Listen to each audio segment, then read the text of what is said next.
अब इस सेगमेंट में हम बात करने जा रहे हैं principal of inclusion and exclusion की। इसे शॉर्ट में हम पाई कहते हैं, PIE। ये प्रिंसिपल बहुत सारे क्वेश्चंस को सॉल्व करने में आपके काम आएगा और बहुत सारे फॉर्मूले डिराइव करने में भी काम आएगा। तो चलिए देखते हैं principal of inclusion and exclusion. इसको एक एग्जाम्पल से समझते हैं। पहले मान लीजिए हमारे पास 10 नंबर्स हैं, 1 2 3 4 5 6 7 8 9 एंड 10। अब इस नंबर्स को में से हमें प्रॉपर्टी ए फॉलो करने वाले नंबर्स लेने हैं। प्रॉपर्टी ए क्या है? यानी नंबर्स से डिविजिबल बाय 2 ले लेते हैं। और प्रॉपर्टी बी है those numbers which are divisible by 3। तो इन्हें हम प्रॉपर्टी बोल रहे हैं या आप सेट बोल सकते हैं। तो इस सेट में कौन कौन से नंबर हैं? 2 है, 4 है, 6 है, 8 है और 10 है। सिमिलरली 3 से डिविजिबल नंबर अगर हम देखें इस सेट में तो 3, 6 और 9। बचपन में हमने वेन डायग्राम्स का आइडिया लिया था जिसमें आपको बताया गया था कि ये यूनिवर्सल सेट होता है। यानी अगर मैं यूनिवर्सल सेट को S से डिनोट करूं तो ये S यूनिवर्सल सेट हो गया। और A और B ये सेट है। A में कौन कौन से एलिमेंट्स हैं? 2 है, 4 है, 6 है, 8 है, 10 है। और B में भी 3, 6 और 9 है। बट हम यहां देख रहे हैं कि 6 इन दोनों का कॉमन एलिमेंट है। यानी यहां पे A में 5 एलिमेंट्स हैं और B में 3 एलिमेंट्स हैं, लेकिन 6 इन दोनों का कॉमन एलिमेंट है। कॉमन एलिमेंट को हम यहां लिखते हैं। हम सभी लोगों को मालूम है, इसे हम A इंटरसेक्शन B कहते हैं। तो A इंटरसेक्शन B में नंबर्स डिविजिबल बाय 6 आ जाएंगे और ये केवल 6 है। A यूनियन B यानी पूरा एरिया A यूनियन B अगर मैं निकालूं तो ये सेट, अगर इन दोनों का यूनियन लूं तो इस सेट में एलिमेंट आ जाएंगे 2, 4, 6, 8, 10 और 3 और 9 भी लेना पड़ेगा। तो अगर मैं Na यूनियन B की बात करूं, इसे हम बोलते हैं कार्डिनल नंबर। तो इसमें कितने एलिमेंट हैं? 1 2 3 4 5 6 7। जबकि A में कितने एलिमेंट हैं? A में एलिमेंट्स हैं 5। B सेट में कितने एलिमेंट्स हैं? B सेट में एलिमेंट्स हैं 3। अब आप नोटिस करें कि अगर आपको A यूनियन B में पूरे में नंबर ऑफ एलिमेंट्स चाहिए, वो आ रहे हैं 7, जबकि Na और Nb में अलग अलग आ रहे हैं 5 और 3, क्योंकि इनमें 6 एक कॉमन एलिमेंट था। इसीलिए हमको जब आप Na लेते हैं तो वो भी 6 एलिमेंट आपने इसमें ऐड कर लिया, और जब Nb ले रहे हैं तो भी वो 6 एलिमेंट आपने ऐड कर लिया। तो जो कॉमन एलिमेंट आया उसे हमें हटा देना चाहिए, तो ये आपस में इक्वल हो जाएंगे। यानी Na plus Nb, Na union B is equal to Na plus Nb, और वो जो कॉमन एलिमेंट आया उसे हमें हटा देना चाहिए, तब ये आपस में इक्वल हो पाएंगे। तो इसी को हम बोलते हैं principal of inclusion and exclusion. क्यों? क्योंकि Na यूनियन B निकालते समय जब आपने Na और Nb को इंक्लूड किया तो कुछ ज्यादा इंक्लूड हो गया, फिर आपको इसे एक्सक्लूड करना पड़ा। इसीलिए नाम है principal of inclusion and exclusion, और शॉर्ट में इसे हम पाई कहेंगे, PIE।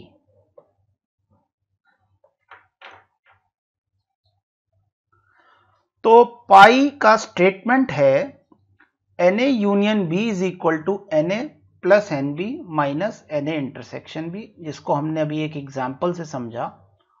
इसमें क्लियरली हम बोल सकते हैं कि A यूनियन बी ये होता है पूरा एरिया जो A और B दोनों में हो, लेकिन उसको काउंट करते समय अगर आप Na NB निकालोगे तो ये पोर्शन आप 2 बार काउंट कर जाओगे, इसलिए एक बार माइनस करना पड़ेगा। यही बात अगर 3 सेट्स के लिए बोली जाए Na union B union C, तो ये आ जाएगा Na plus NB plus NC minus Na intersection B minus NB intersection C minus NC intersection A plus Na intersection B intersection C। इसे याद कैसे रखा जाए? तो कुछ इस तरह से Na, NB और NC यानी जो सेट्स में एलिमेंट्स हैं टेकन 1 एट ए टाइम वो तो ऐड होंगे। टेकन 2 एट ए टाइम पिछली बार भी माइनस हुआ था, इस बार taken 2 at a time 3 set बनेंगे वो भी माइनस हो रहे हैं। फिर टेकन 3 एट ए टाइम वो प्लस हो रहे हैं। मतलब क्या है कि अगर मान लो वेन डायग्राम से समझें, यानी ये A, ये B, ये C सेट है। अब इन A, B, C सेट में हम लोग जो भी बाउंड्री से कवर हो रहे हैं उन एरियाज का नाम लिख देते हैं। मान लो इसे हम एरिया 1 बोलेंगे, ये 2 है, ये 3 है, ये 4 है, ये वाला बीच वाला 5 है, ये 6 और ये 7। तो अगर मैं इसका वेरिफिकेशन करा रहा हूं, इट्स नॉट ए प्रूफ, लेकिन हम वेरीफाई कर रहे हैं अभी कि Na intersection B intersection C में कितने एरियाज हैं। 1 2 3 4 से लेके सारे एरियाज आ रहे हैं। 1 2 3 4 5 6 एंड 7। जबकि अगर मैं ये इन तीनों को लूं Na plus NB plus NC, तो आप सोचिए कि कौन कौन से एरिया रिपीट हो जाएंगे। Na में 1 2 4 और 5 आएगा, ठीक, प्लस NB में 2 3 5 और 6 आएगा, और NC में 4 5 6 और 7 आएगा। तो हम देख पा रहे हैं कि हमने 5 तो 3 बार ले लिया जबकि एक ही बार लेना था, 4 और 2 और 6 हमने 2 बार ले लिया। तो अगर आप Na intersection B, NB intersection C और NC इंटरसेक्शन A सोचें, तो इसमें हम कौन कौन से एरियाज की बात करें। 2 5, देन इसी में आगे और बढ़े 4 5, देन 6 5। तो आप ध्यान दें, अगर हम इस Na plus NB plus NC में से ये सबट्रैक्ट कर दें तो जो एक्स्ट्रा 2 4 6 आया था वो कैंसिल हो जाएगा। ये 2, ये 4 और ये 6 कैंसिल हो गया, लेकिन 5 तीनों कैंसिल हो गए, माइनस कर रहे हैं, और इसलिए 5 अपने को वापस एक बार इंक्लूड करना पड़ेगा। मतलब आप एक्सक्लूड करने के चक्कर में ज्यादा एक्सक्लूड कर गए तो ये एरिया 5 आ रहा है। हमने तो दिस, ये तीनों प्लस में, माइनस दिस और प्लस दिस, तो यानी कि रूल 3 के लिए भी सही आ रहा है।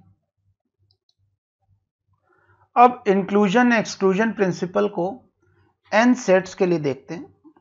अगर n सेट्स हों तो n A1 union A2 union AN is equal to होगा सिग्मा n A1। इसमें सारे वो आ रहे हैं जिनमें एक एक सेट का आपने कार्डिनल नंबर लिया, minus n A1 intersection A2, इसमें वो सारे आ रहे हैं जिसमें आपने पेयर वाइज इंटरसेक्शन लिया, plus NA1 intersection A2 intersection A3, इसमें 3 करके आ रहे हैं and so on, alternate plus minus आ रहा है।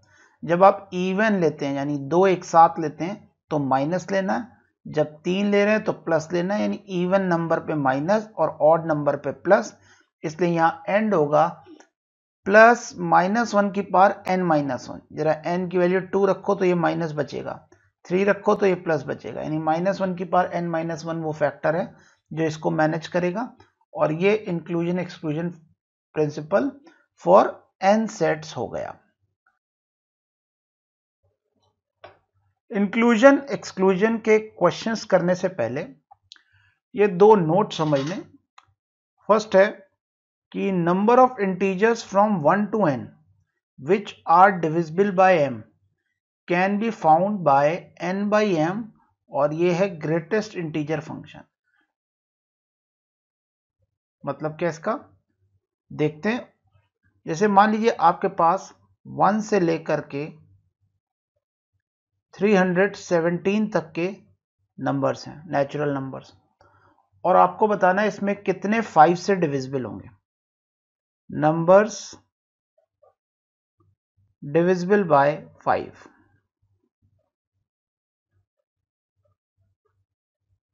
इन, मान लो इस सेट को मैं S बोल देता हूं, इन S, तो आंसर होगा 317 बाय 5।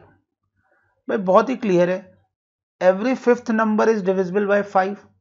तो 1 से लेके, जैसे 5 खुद 5 से डिविजिबल है, तो अगर 1 से लेके 4 तक लिखा होता तो 4/5 करते तो डेसिमल में आता, उसका GIF 0 आ जाता। और ठीक 5 लेते तो 5/5 1 आ जाता, तो 1 से लेके 5 में एक ही तो 5 से डिविजिबल होता है। तो इसका आंसर आ रहा अभी फिलहाल 5 6 30, और ये 63 पॉइंट समथिंग आएगा, लेकिन 63 आंसर। अब कोई मैं दूसरा सेट ले लेता हूं, मान लीजिए P सेट ले लिया मैंने, 91 92 से लेके 317 तक। अब जानना चाहते हैं इसमें कितने 5 से डिविजिबल होंगे। तो कई लोगों के मन में आ रहा होगा 317 माइनस 90 डिवाइड बाई 5 कर दें, वो आपका आंसर गलत हो जाएगा। सेकेंड नोट यही है, number of integers from m to n both inclusive. तो देखिए 91 to 317 आपको करना है कि कितने 5 से डिविजिबल हैं। तो कहना ये है कि पहले आप निकाल लो 1 से लेकर के 317 में कितने 5 से डिविजिबल हैं, तो 317 बाई 5 माइनस, यानी ये एक नया सेट आपने बना लिया, ये तो खैर S ही था, और अब एक सेट में Q बोल दे रहा हूं, एक Q सेट बना लिया जिसमें 1 से लेकर के 90 तक के नंबर लिखे। अब सिंस हमें 91 से 317 चाहिए था, तो 1 से 90 में जितने भी 5 से डिविजिबल आ रहे हैं वो आप सब्ट्रैक्ट कर दें। तो आप ध्यान दें 90 लिया आपने, नॉट 91। तो इसी को अगर हम जनरलाइज करें तो number of integers from m to n both inclusive which are divisible by p is the last number n by p, और minus the first number is m, तो we have taken m-1 by p। तो अभी फिलहाल ये answer आया था 63, और ये आ जाएगा 5 1 is 5 18 आ जाएगा। अब इसको सब्ट्रैक्ट कर दें तो ये आ जाएगा 45। तो 45 ऐसे नंबर्स होंगे 91 से 317 में जो 45 जो 5 से डिविजिबल होंगे। यहाँ पे कोई और डायरेक्ट फॉर्मूला आप फ्रेम ना करें।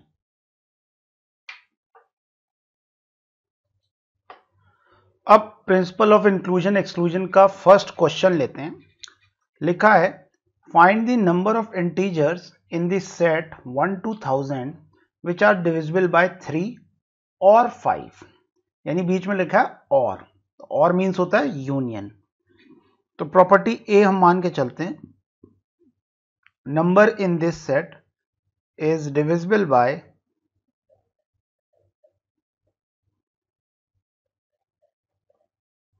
3।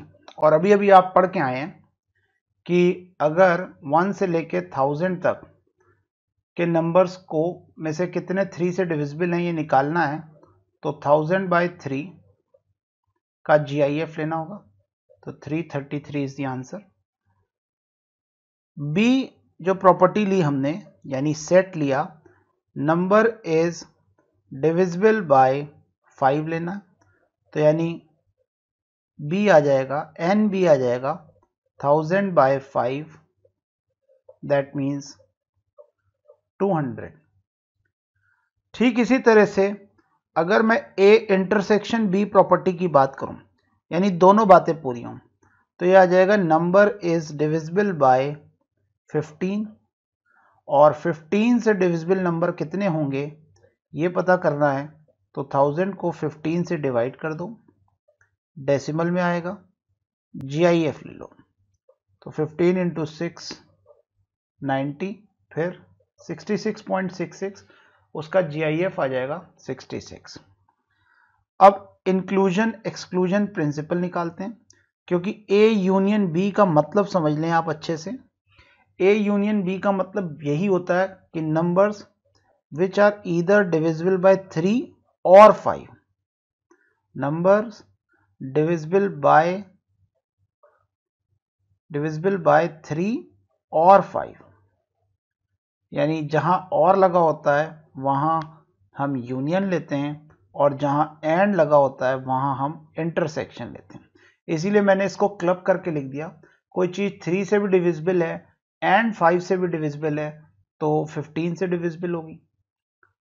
इसलिए अब इंक्लूजन एक्सक्लूजन प्रिंसिपल लगाया, Na union B is equal to Na plus NB minus Na intersection B. तो आंसर आ जाएगा 333 प्लस 200 माइनस 66, और इसे सॉल्व करने पर दिस 533, यानी 500 में से आपको 33 घटाना है तो 467 आंसर आ जाएगा।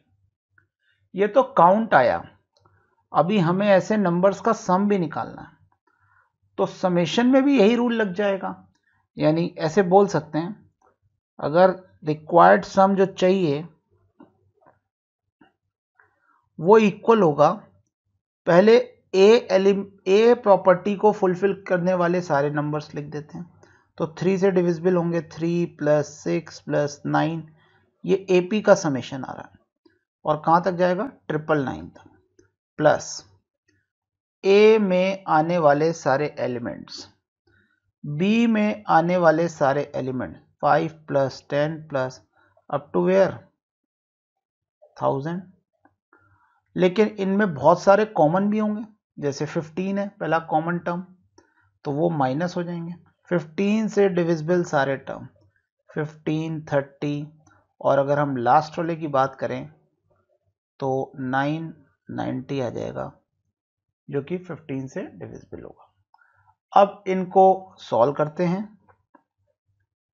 ये एक एपी का समेशन आ रहा है, तो एपी के ये कितने टर्म्स हैं 333 टर्म्स हैं, तो 333/2 first term plus last term,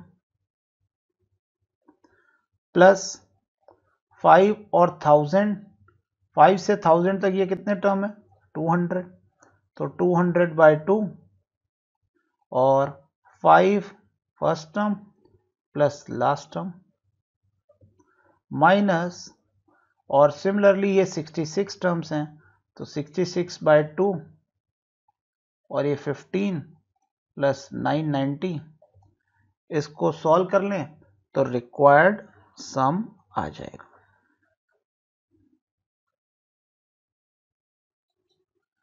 next question है, find the number of numbers which divide at least one of the numbers 5400 और 18000। डिवाइजर से रिलेटेड क्वेश्चन है।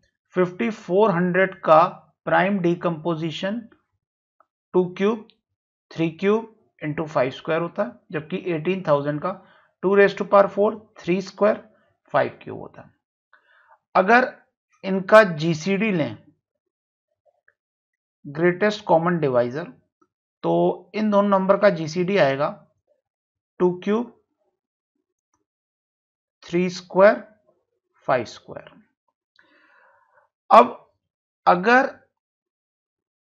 कोई भी नंबर इनके जीसीडी का डिवाइजर हुआ तो इसका डिवाइजर जरूर होगा। तो पहले हम इस नंबर को नाम देते हैं n1, इसको देते हैं n2। तो अगर कोई डिवाइजर हमें n1 का लेना है, इनके जो डिवाइजर होंगे, जैसे डिवाइजर्स ऑफ n1, वो इस नेचर के होंगे 2 की पावर i, 3 की पावर j एंड 5 की पावर k, जहां पे i की वैल्यू ध्यान दीजिएगा 0 से 3 यानी 4 पॉसिबिलिटीज हैं, j की वैल्यू 0 से 3 यहां भी 4 पॉसिबिलिटीज हैं, और k की वैल्यू 0 से 2 यहां 3 पॉसिबिलिटीज हैं। यानी डिवाइजर्स कितने होंगे?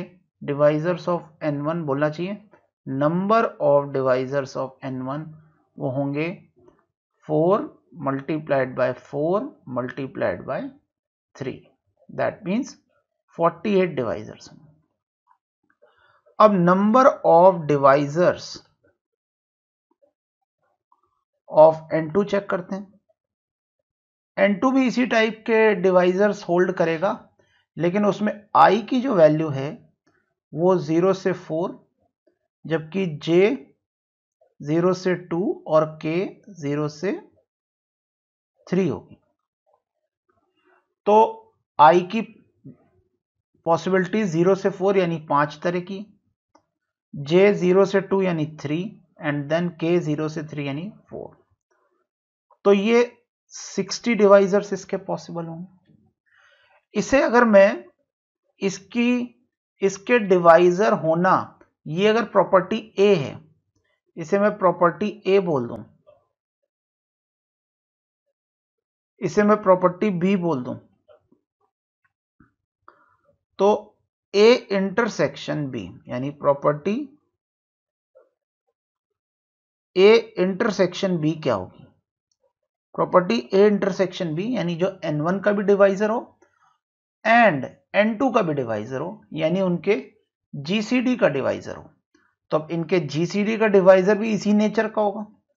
तो अगर मैं इसके जीसीडी की बात करूं तो इसमें i की रेंज 0 से 3, देन j की रेंज 0 से 2 और k की रेंज 0 से 2 होगी। यानी प्रॉपर्टी A इंटरसेक्शन B में कितने एलिमेंट्स आएंगे वो देखते हैं भाई। 0 से 3 4, 0 से 2 3 एंड देन 0 से 2 फिर से 3, तो 9 इंटू 4 36 एलिमेंट्स। यानी इसको आप n A इंटरसेक्शन B बोल सकते हैं। NA आ गया 48, NB आ गया 60, NA इंटरसेक्शन B आ गया 36। इसीलिए NA union B principal of inclusion and exclusion से NA plus NB minus NA intersection B। सब जानते हैं NA यूनियन B मतलब या तो पहले को डिवाइड करे या दूसरे को डिवाइड करे, यानी at least one of them should be divisible by this. तो NA हो गया 48 और ये NB हो गया 60 और माइनस 36। तो फाइनली आंसर आ गया 48 माइनस 36 12, तो फाइनल आंसर आ गया 72। नेक्स्ट क्वेश्चन करने से पहले सेट थ्योरी से रिलेटेड एक लॉ है, नाम है D Morgan's law. D Morgan's law statement क्या है कि अगर A यूनियन B पे बार का मतलब कॉम्प्लीमेंट ले लें तो ये कन्वर्ट हो जाएगा A बार इंटरसेक्शन B बार। पहले हम समझ लें बार का मतलब क्या होता है। जैसे मान लो कि एक सेट है ए, तो और ये यूनिवर्सल सेट है से एस। नॉर्मली आप लोग यूनिवर्सल सेट को यू बोलते हो, मैंने यहां एस बोला है। तो ये जो बाहर वाला पोर्शन है जो मैं शेड कर रहा हूं,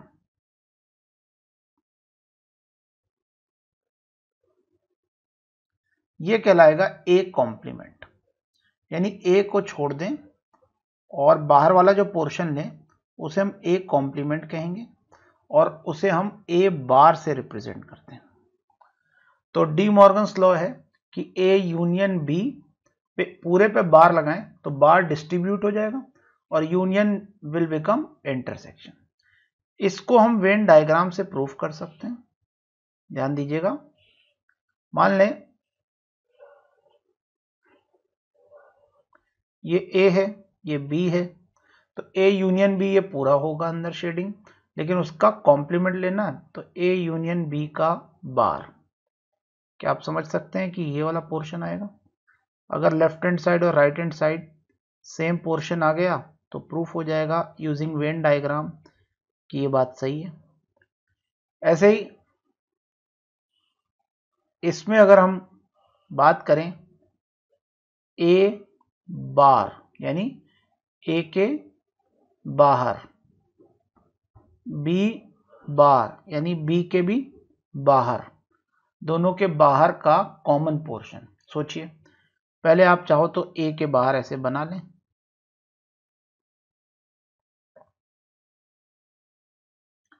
ये ए बार पोर्शन हो गया और इस केस में हम बी में अंदर जा सकते हैं।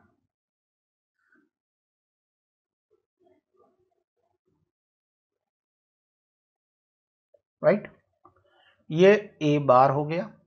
अब बी बार यानी बी के बाहर रहना है तो यहां तक का, और इसमें क्रॉस शेडिंग देख लीजिए आप, जहां भी सिंगल शेडिंग है वो इग्नोर करो क्योंकि हमें इंटरसेक्शन लेना है। इंटरसेक्शन का मतलब ही होता है दोनों पोर्शंस आने चाहिए। तो यानी आप देखिए ये इसके अंदर तो सिंगल शेडिंग आ रही है जबकि बाहर क्रॉस शेडिंग आ रही है, तो बाहर का पोर्शन मैच कर गया दोनों। ऐसे ही दूसरा लॉ है कि ए इंटरसेक्शन पे बी पे बार लगा हो तो वो बार डिस्ट्रीब्यूट हो जाता है और ये कन्वर्ट हो जाता है यूनियन में। यानी कि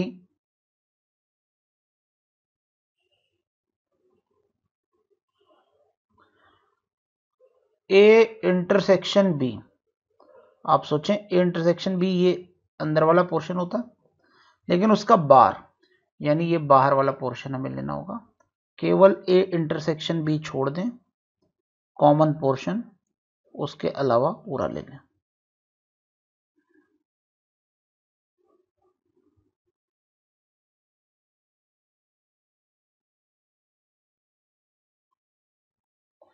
ठीक है, और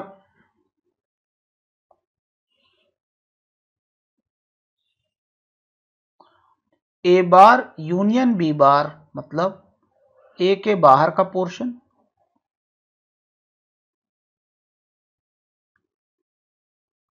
यूनियन बी बार का मतलब है इसे हम ए बोल रहे हैं, इसे हम बी बोल रहे हैं। पहले ए के बाहर का पोर्शन लेते हैं, अब इसी में बी के बाहर का पोर्शन ऐड कर दें क्योंकि यूनियन का मतलब, तो दोनों पोर्शन लेने, यानी ये वाली बात हमने इसमें और जोड़ दी। तो आप देखिए पूरी शेडिंग इससे मैच कर रही है, इसका मतलब वेन डायग्राम से ये भी प्रूफ हो गया। अब नेक्स्ट क्वेश्चन देखते हैं। कहा गया number of ways in which all the letters of the word tuk be arranged such that no two letters of the same type are together. मैं यहां पे सिंस लेटर्स हैं टी यू एंड के, मैं यहां तीन properties मान लेता हूं। प्रॉपर्टी ए मान लेता हूं,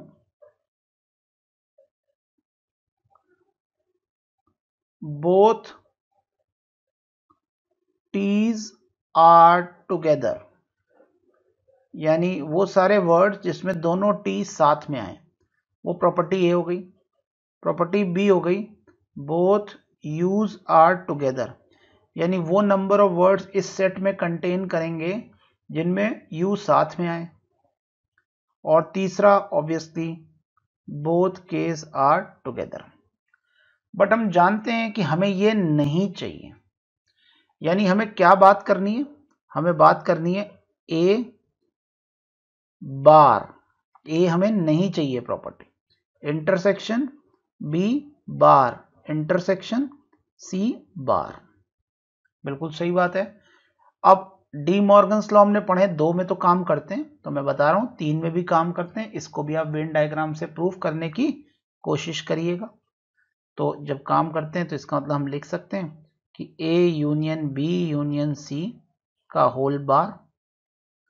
और ये सब जानते हैं कि बार मतलब कॉम्प्लीमेंट, तो इसको हम लिख सकते हैं total minus N A union B union C. और टोटल नंबर ऑफ वर्ड्स अगर हम टुक टुक से बनाएं तो you can easily say this is 6 factorial upon 2 factorial 2 factorial 2 factorial. क्यों? क्योंकि Ts are alike, Us are alike and Ks are alike, तो उनके फैक्टोरियल का डिवाइड करना होगा माइनस। अब ये फिगर हमें निकालना है। अब ये फिगर निकालना है तो हम क्या लगा दें, pi, principle of inclusion and exclusion. तो Na union B union C is equal to sigma Na मतलब Na plus NB plus NC minus Na intersection B means Na intersection B, NB intersection C और NC intersection A का addition और plus Na intersection B intersection C। अच्छा, ये question है तो symmetric, तो अगर मैंने Na जितना निकाला उतना ही NB भी आएगा। क्यों? Na है क्या? प्रॉपर्टी A फॉलो हो, बस प्रॉपर्टी A फॉलो हो, बाकी कुछ भी हो। तो प्रॉपर्टी A अगर मेरे को फॉलो करानी है तो यानी कि T should be together, T को साथ में बांध दो। अब 5 लेटर्स दिख रहे हैं, मैं मान लो मैं T को साथ में बांध दूं और फिर U U K और K ऐसा दिख रहा। तो Na निकालना है तो T साथ में होंगे, NB निकालना होगा तो T अलग हो सकते हैं, U साथ में होंगे और NC में K साथ में होंगे। तो कोई एक निकाल दें और उसको 3 टाइम्स कर दें, क्योंकि इस सिग्मा में कितने एलिमेंट्स आने वाले हैं, इस सिग्मा में 3C1 एलिमेंट्स आने वाले हैं। क्यों? क्योंकि 3 में से एक लेने के काउंट को हम 3C1 कहते हैं। ओके, तो Na यानी इनके परम्यूटेशंस देख लेते हैं, यानी कितने वर्ड्स बन रहे हैं, 5 factorial upon 2 factorial 2 factorial minus pair wise 3 A B C 3 थे, तो इस सिग्मा में काउंट आने वाला 3C2। क्यों? हर 3 में से 2 सिलेक्ट करने के नंबर ऑफ वेज 3C2 होंगे। अरे भाई, वैसे भी देख सकते हो A intersection B, B intersection C और C इंटरसेक्शन A 3 होंगे और 3C2 भी 3 होता है। अब क्लेम है कि N इंटरसेक्शन B मतलब क्या, दोनों T साथ में, दोनों U साथ में, K साथ में हो या अलग हो कोई फर्क नहीं पड़ता, यानी इनके परम्यूटेशंस। यानी आंसर हो गया इसका 4 फैक्टोरियल अपॉन 2 फैक्टोरियल। और फिर तीसरा केस हो गया कि A भी फॉलो होना चाहिए एंड B भी फॉलो होना चाहिए एंड C भी फॉलो होना चाहिए, यानी T भी साथ में आए, U भी साथ में आए और K भी साथ में आए। तो ये तो बहुत ही सिंपल है, ऐसे 3 बॉक्स परम्यूट करने हैं, यानी कि 3 फैक्टोरियल। और यहां पे 3C3 लिखें या ना लिखें वो तो 1 ही होता है, ऐसा तो एक ही आएगा। अब इसको सिंप्लीफाई करते हैं, ये 120 होता है divided by 4, 30 into 3 90 minus this is 3 multiplied by ये 24/2 12 और प्लस ये कितना हो जाएगा 6। तो ऑन सॉल्विंग ये आ रहा है 90 minus 36 plus 6, that means 96 minus 36 60 आ रहा है। और जब यहाँ पे 60 फिल कर सकते हैं, इसे कैलकुलेट करेंगे तो ये 90 आता है। 6 फैक्टोरियल 720 होता है, 2 इंटू 2 इंटू 2 8, तो ये आंसर आ गया 90 माइनस 60, तो फाइनल आंसर आ गया 30। यानी इस क्वेश्चन 3 का आंसर है 30। अब principle of inclusion and exclusion पे ये एक्सरसाइज आपको नोट करनी है। क्वेश्चन नंबर 3 में एक बात नोटिस कर लें कि आपको पहले ऑन टू फंक्शंस के बारे में पता होना चाहिए, तभी ये क्वेश्चन आप कर पाएंगे। तो इसे आपको खुद एक्सप्लोर करना है।